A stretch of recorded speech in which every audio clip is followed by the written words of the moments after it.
The latest PvP tournament was crazy, but I'm sure a lot of you guys saw that. If you didn't, you can check that out here. I'm pretty sure it's up here.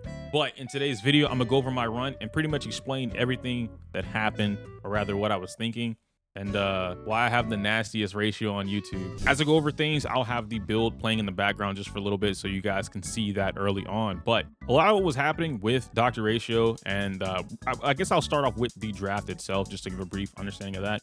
My goal was Ratio and Topaz. You guys know me, I definitely wanted Ratio and Topaz. I don't even know why that would be a question. I'm like the dual DPS guy, right? Well, Moon and then Gacha Smack knew that, and they did not let me get Topaz. In fact, they actually banned Topaz during the run, and that's what ruined me, because I'm like, yo, why would y'all do that to me? Then they took Aventurine. So this entire run, I'd been practicing already just on the principle of playing with Robin on its own, and I was able to get the 0 cycle. So I was very confident that with this particular team, I knew for a fact I get the 0 cycle, and if I got that team, I was not worried about anything whatsoever.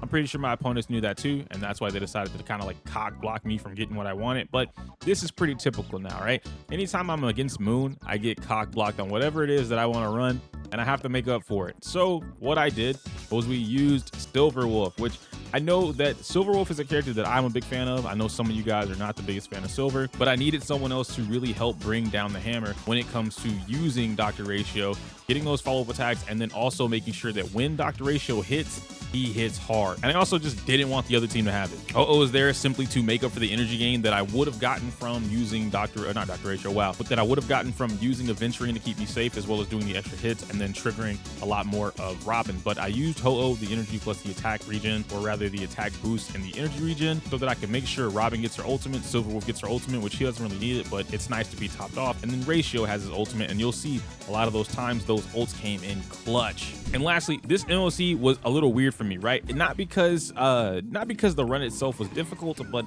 there's a lot that happens in the run or with this particular MOC that is super annoying to deal with. And Ho-Oh thankfully removes a lot of that, so I don't have to worry about that. But I still didn't want to get hit by it because that does hinder some of the things that happen in the first cycle. And if I can't take out the two dinos, or the dino and the fat guy, the frigid prowler, in the first cycle, then that makes things a little harder, and I definitely wasn't going to get anything close to a 0 cycle. But I don't want to spoil everything for you guys, so if you haven't seen the run and you haven't heard me explain this on Twitch or in my Discord, let me go over it now. All right, so per usual, we're gonna start and stop. I'll pause things when I need to pause them, and I'll go over that, right? But we start off the game, which is super pretty, I don't know why I said super anything really. My goal here, and this was just a lucky shot, I had to get the imaginary on the prowler. Now, I've done some runs where I don't need imaginary, so I don't want people to think that you have to reset so many times, but it was just a lucky shot for me to get imaginary first turn. Had I gotten win, that would have sucked, and then had I gotten physical, I could have made it work because no one's really hitting it. But like I mentioned earlier, there was what does the frigid prowler do? He does the deep freeze, which is AoE, it hits everybody, and then it's a high chance to reduce everything going on. When I ran this run with Aventurine, this wasn't an issue, because Aventurine, I'm not gonna lie to you, it is an issue, but Aventurine has a 50% effect res on top of whatever else the team already has, and so it was a lot easier for me to just not get hit by the deep freeze, which means that I would not lose my speed, go down a turn, things like that. So in this particular scenario, getting Dr. Ratio with the or rather getting the frigid prowler with the imaginary on frigid prowler, that weakness implant, and then knowing that I'm also going to be able to get a little bit more from Robin after that, plus possibly Silverwolf's ultimate. I had a game plan in my head. Normally you should attack the dino, but again, dino was not my issue here. It was prowler, because prowler slowing you down, and then he summons the two guys, and then they have the ice hammer, and then if they hit you, you go down a whole cycle. It's like getting hit with Welt's ultimate. I hate it. But you see here now, I have Silverwolf's ultimate. She's lined up, ready to go. I've got Dr. Ratio here. He's lined up, ready to go. And I'm going to do a nice little combo right here in order to make sure I get exactly what I'm looking for. Blam, I'm going to hit him 22K. Blam, 47K right there. And then you see I pop the ult after, I don't know why I peeked like that. Hopefully I didn't peek in the mic, but I pop the ult after he summons, because what happens with the prowler, super annoying. If you break prowler and he has not summoned the guys, he will then take his turn again, do the same thing. He will still deep freeze you, and he'll still summon the guy. So it's just like, you want to break him so that he skips the deep freeze part if it's possible, because now in the event he were to get his turn, he would skip deep freeze, go for an attack, and then try and absorb, or rather set up the absorb, and that's a lot better for me to deal with. You also see that Ho-Oh almost has her ult. Ratio is about one Ho-Oh ult away from getting that, and then Robin also has her stuff too. During this particular run, it was important for me to figure out when I wanted to use Robin's ultimate. And I feel like that's something that I talked about briefly whenever I was going over a lot of the Robin videos that I did. And I was saying that using Robin towards the end of the cycle is always better because blah, blah, blah, blah, blah. But in some situations, especially on this particular cycle, it's actually better to use Robin's ult at the very top of the cycle. So once they're all done, you use Robin's ult and then boom, everybody gets going. But now you see I'm going to use Robin's ult right here. I don't use anyone else's ult yet. Robin's going to boost everyone forward, which is huge. And so now I have to find a way to take out all of that shield from Dino, take out the big guy, and then deal with this. So right here, I feel like this part was a little easier for me to get away with, and it was still just chance. But I went ahead and did this because I knew if I put the weakness implant on him, I wasn't gonna get I wasn't gonna be able to get Ratio's big chalk, right? The big dick chalk. I wasn't gonna get it. So now what I'm gonna do is I'm going to use Ho-Oh, get the attack boost. I'm going to pop my skill with Silver Wolf now so that she can break him, and then big dick chalk, bam, 313, boy. That's a lot of damage, all right? That is a lot of damage. Now here, look at this, guys. Ho-Oh for the win. Granted, that's 39K coming from Robin, but still, I guess like a Robin Ho-Oh duo, right? You know, the Powerpuff Girls +1, okay? I was ecstatic. That was a chance shot, but I'm like, you know what? We got that. 42K, taking out the Dino. I don't even think I needed the whole 42K, but it was very important that I got that because now Ratio can clean take out this guy. I was very confident this was gonna happen. 101. I didn't even notice that when I first played. 101 off normal skill. That's a lot of damage. I told y'all I have one of the nastiest ratios. Then 185. Come on, bro. I got one of the nastiest ratios. So now we're going into this cycle here. By the way, I know you guys saw it earlier. My silver is on win set. So after she uses ultimate, I get to jump up. And that's pretty cool too. I like doing that.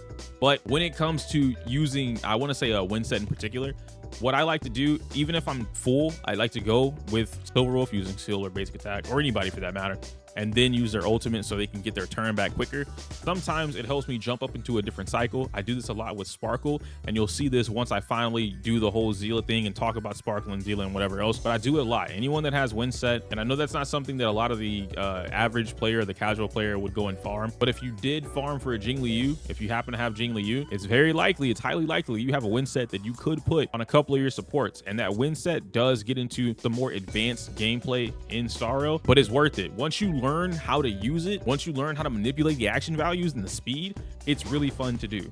So now we're just gonna bully down the Dino, and I'm gonna bully down on Coco as well, but only with my big hits, right?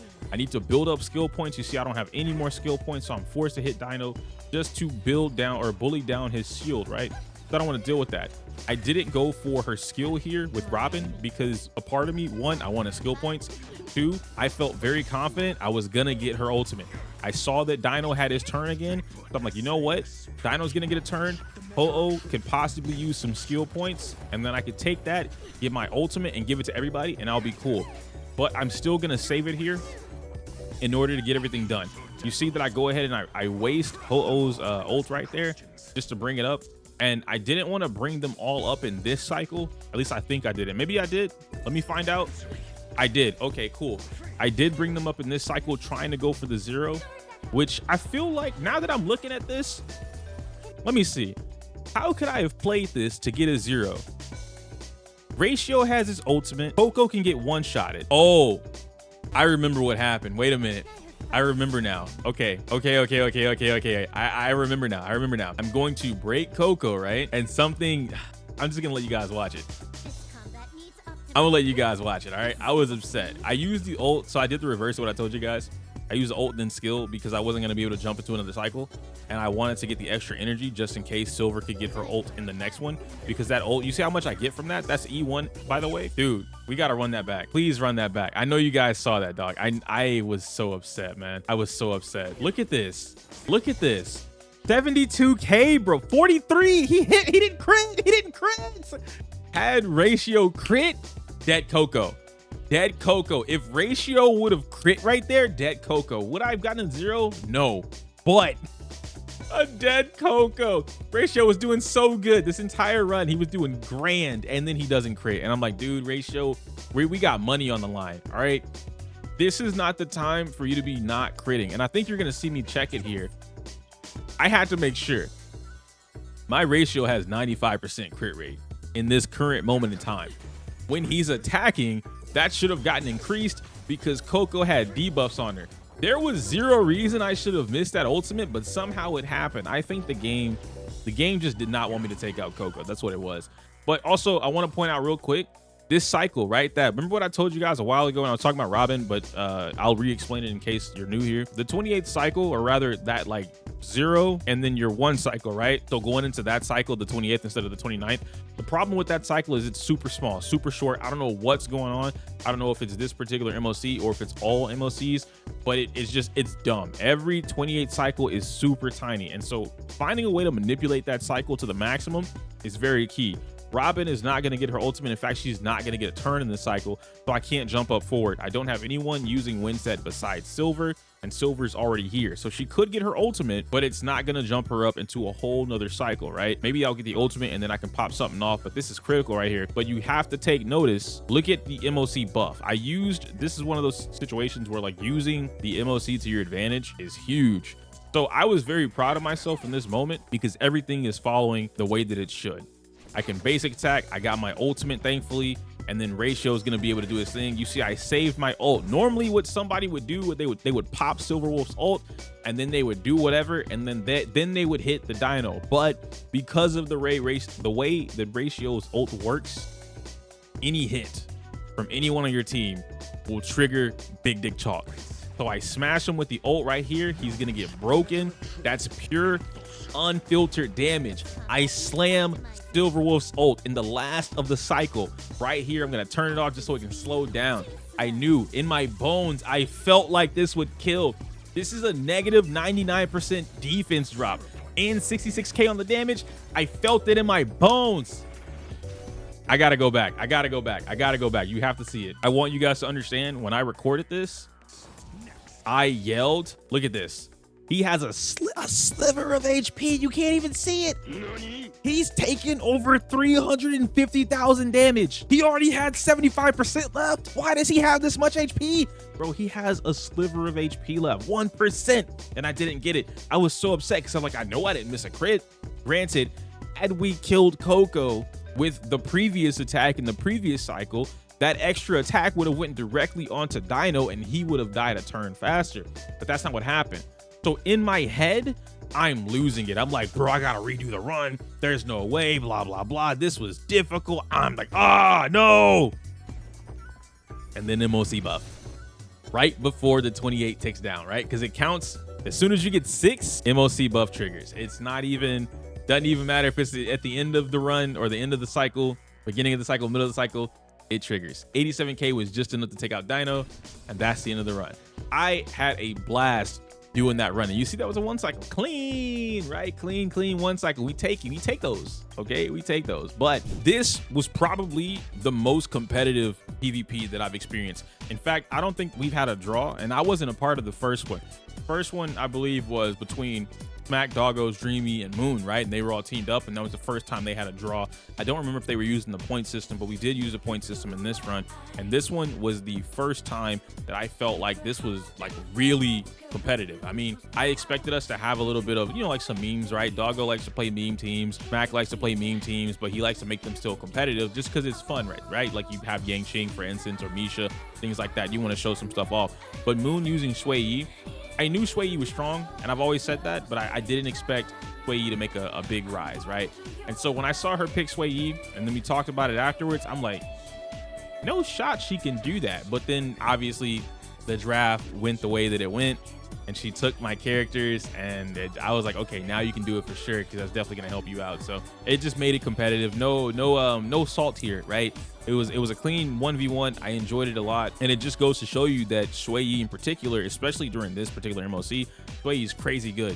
I think Shui Yi is gonna have a lot of a big rise coming into the future with a lot of other characters actually for the 4 stars and just the different mechanics getting ready to unveil themselves in the future. But it's fine. Regardless, that's gonna be it for me. I'm done yapping. Hopefully you guys enjoyed this video, and if you want to see more, like, I guess like breakdowns, right? If y'all want to see more breakdowns like this of just games in general, let me know.